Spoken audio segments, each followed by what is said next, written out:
Nou vriende, goeiemôre. Ons is die Here nog dankbaar dat hy vir ons uitgespaar het. Die gebed van my hart is dat die Here vir ons met wysheid sal vul. Terwyl ons vanmôre ook ons reeks sal voortsit wat handel oor die gedagte van selfoonverslawing. Eintlik maar die sonde van die misbruik van my tyd met 'n selfoon, met die sosiale media, terwyl die Here vir my sê dat ek moet leer om my dae so te tel dat ek 'n wyse hart sal bekom. Jy weet, dit is my so interessant as ek kyk na die apostel Petrus, dan praat hy met die kinders van die Here daar in die boek Petrus. En hy waarsku hulle ook dienooreenkomstig om hulle lewe voor die Here heilig en rein te hou. Hoor wat skryf hy? Ek lees gou vir julle 'n paar verse net om vir u die patroon, die gedagtegang te gee.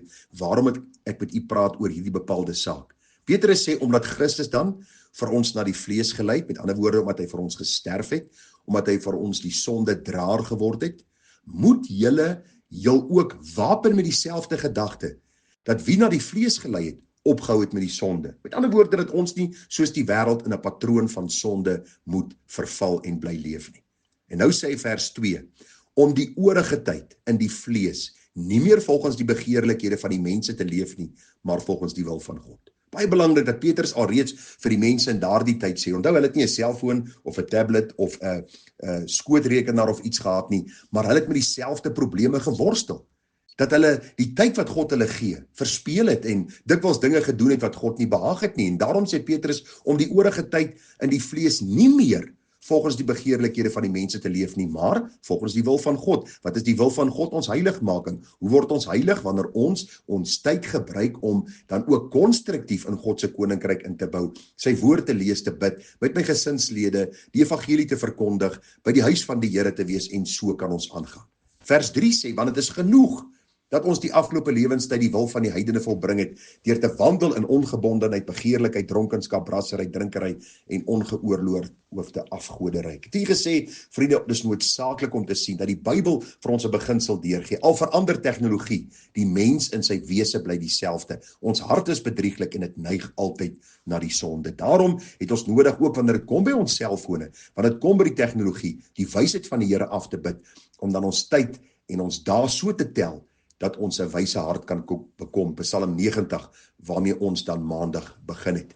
Nou, ons het gister begin praat oor so 'n paar gedagtes wat ons in u midde kom lê, 'n paar oplossings, 'n paar dinge wat ons vir u gegee het, hoe ons dan ook met wysheid ons selfone kan beheer en bestuur, dat dit nie ons lewe beheer en oorneem nie. Ek het vir u gesê in die eerste plek, stel daaglikse skermtyd vas. Dit is belangrik om dan ook my foon eenkant te sit en sê, weet jy wat, my foon gaan nie my lewe oorheers nie. Ek sal my foon gebruik wanneer nodig en net wanneer nodig.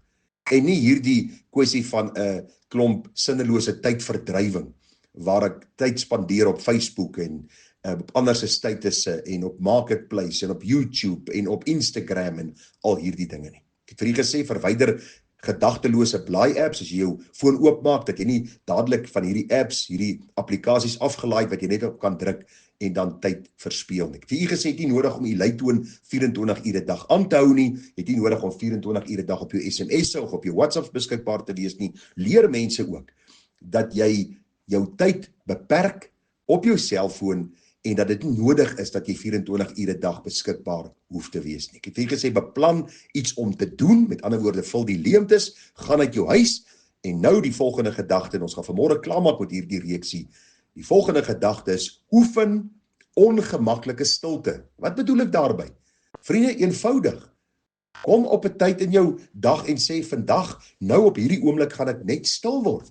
Ek sê baie keer vir my seuns, want die radio is aan en hulle is besig met dit en dat en praat en dan sê ek vir hulle, luister, is stilte julle vyand, wil julle nie bietjie net stil word nie. Die Here sê vir ons baie duidelik, dis noodsaaklik dat ons soms sal stil word en net sal dink oor God, wees hy in sy wese, dat ons sal dink oor Christus, dat ons sal dink oor sy werke, dat ons sal dink oor die wonderlike genade aan ons bewys deur ons siele te red. Vriende, dit vat tyd om stil te word. Luister, dit vat regtig dissipline om vir 'n paar minute net stil te word en al die gedagtes van buitekant af te weer en net konstruktief te dink en stil te word.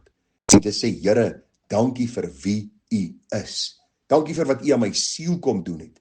Los jou foon in die motor, los jou foon in 'n laai iewerste en gaan sit iewerste het sy in die tuin of gaan sit iewers in jou studeerkamer of agter jou Bybel en dink net vir 'n paar oomblikke, sonder dat daar geblær in jou ore is, sonder dat daar selfone is wat heeltyd afgaan, sonder dat daar boodskappe is wat heeltyd beantwoord moet word. Oefen hierdie stilte in, sodat dit, al voel dit vir jou aan die begin ongemaklik, sal jy leer dat dit kosbare tye van verkoeking by die aangesig van die Here is. Die volgende gedagte is, neem opregte tyd met God. Vriende, ons is so haastig. Luister, ons lewe in 'n tyd van die kitstyd, kitskosse, kitsbanke, alles moet kits en vinnig gedoen word. Die Bybel sê vir ons dat die Here vereis dat ons tyd met hom spandeer. As jy lief is vir jou vrou, gaan jy tyd met haar spandeer. En ek wil vir jou dieselfde sê, wanneer jou selfoon jou tyd opneem, wil ek jou vra dat jy werklik jou selfoon iewers te sal gaan wegberg, dat jy hom nie sal hoor nie, en dat jy opregte tyd met God sal spandeer. Dat jy werklik sy woord sal lees en sal inneem wat jy lees, sal aantekeninge maak, hierdie waarheid van sy woord sal geniet, dat hierdie waarheid in jou siel sal indring, deur jou verstand in jou hart sal indring, dat jy bidend sal vra, spreek Here, want u diensknegt, u diensmaag luister. Vriende, dit is belangrik dat ons dit sal doen, sodat ons nie 'n mentaliteit sal ontwikkel om kort en bondige tydjies met Jesus te spandeer. Ons verlosser, die een wat ons eendag 'n ewigheid saam mee wil wees, en die res van die dag sal spandeer op 'n sinnelose geblaai deur my selfoon nie. Belangrik dat ons opregte tyd met God sal spandeer. Dit is een van daardie hulpmiddele, en dit kos net bietjie dissipline, is al. Hierdie is nie rocket science nie, vriende. Hierdie is nie vir u een of ander geestelike geweldige openbaring wat ek vir u gee nie. Dis eenvoudige ABC godsdienst wat ek vir u vanmôre kom leer. En is nodig dat ons dit sal hoor, want ons as kerk van die Here Jesus en as kinders van God is besig om ver te dwaal van die roeping waarmee die Here ons geroep het. Vriende, as ek sukkel om my gedagtes skoon te hou in die volgende plek, as ek sukkel om my gedagtes te konsentreer by die werkies op hande, of by die dinge van die Here, en die selfoon roep my heeltyd hier in my gedagte, en ek wonder heeltyd wie het nou weer vir my 'n boodskap gestuur, of wat se nuwe plasing is daar weer op Facebook, of wat ook al. Wil ek jou vra is vra die Here vir dissipline, om 'n vers of 2 in die Bybel te memoriseer en dan daaroor te mediteer. Nou hierdie mediteer is nie die oosterse meditasie nie, maar is om dit te oordink. Die Bybel sê, wees stil en weet dat ek God is. Dit is noodsaaklik om werklik daai skrif te vat en vir jouself te dink, wat wil die Here vir my hier sê? Wees stil en weet dat ek God is. Here, selfs in hierdie moeilike omstandighede, miskien in my huis, in my gesondheid, in ons land, in my kerk miskien, in my familiekringe, wil ek net stil word en ek wil weet dat u God is, u is in beheer.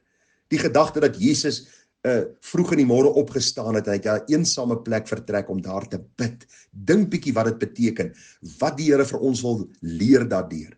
Dat die Here sagmoedig en nederig van hart is en ons sal rus vind vir ons siele. Vriende, dit is belangrik dat ons na hierdie dinge sal kyk.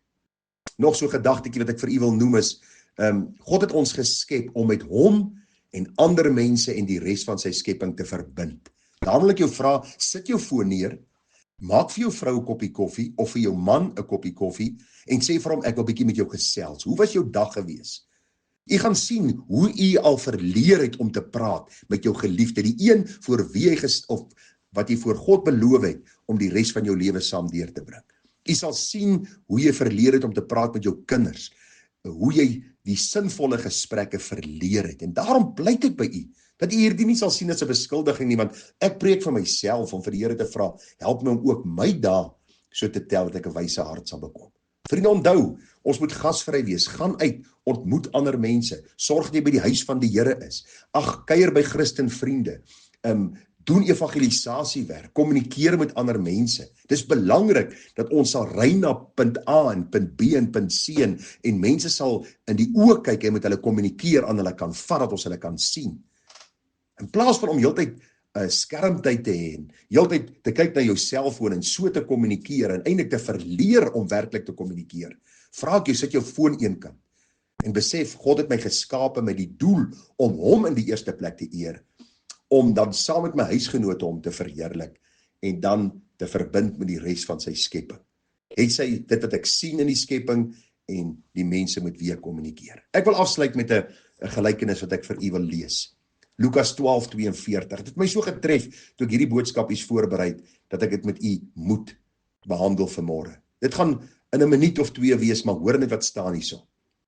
Die Here antwoord sy disippels en hy sê: "Wees dan die getroue en verstandige bestuurder wat die Heer oor sy diensvolk sal aanstel om hulle rantsoen op tyd te gee." Dis die vraag wat die Here vir sy disippels vra. Wie sal hierdie verstandige bestuurder? Wie sal hierdie verstandige kind van my wees? Vers 43 sê: "Gelukkig is daardie diensknegt vir wie sy Heer, as hy kom, so besig sal vind." Met ander woorde, die Here het vir ons opdragte in sy woord gegee en hy sê nou vir sy disippels dat gelukkig is daardie diensknegt as sy Heer terugkom, as ons Here van die hemel terugkom, dat hy ons besig sal vind, nie met sinnelose tyd verdryf nie, maar aktief in sy koninkryk. Begin by my huis, begin by my Christelike gemeente en dan verder. Vers 44 sê: "Waarlik ek sê vir julle, hy sal hom oor al sy besittings aanstel." Vers 45, hier kom dit nou. "Maar as daardie diensknegt in sy hart sê, my Heer tel hom om te kom, en dat die diensknegte en diensmagte begin slaan en begin eet en drink en dronk word, dan sal die Heer van daardie diensknegt kom op 'n uur en op 'n dag dat dit nie verwag nie, en op 'n uur dat hy dit nie weet nie, en sal hom pynig en hom 'n deelgenoot maak van die ontroues. En daardie diensknegt wat die wil van sy Heer geken het en nie klaar gemaak het of volgens sy wil gedoen het nie, sal met baie sla geslaan word." Dis belangrik dat ons hierdie woorde sal hoor, dat ons nie ons volle loon sal verloor deur sinnelose tyd aan die selfoon, aan die tablet, aan die skootrekenaar, wanneer ons tyd het om aan die Here te spandeer nie. Vriende, ek sluit af. Tegnologie is 'n wonderlike ding. Die Here gee dit vir ons. Gebruik dit met wysheid. Ek en jy het een lewe, dit gaan gou verby. Daarom spandeer jou tyd reg.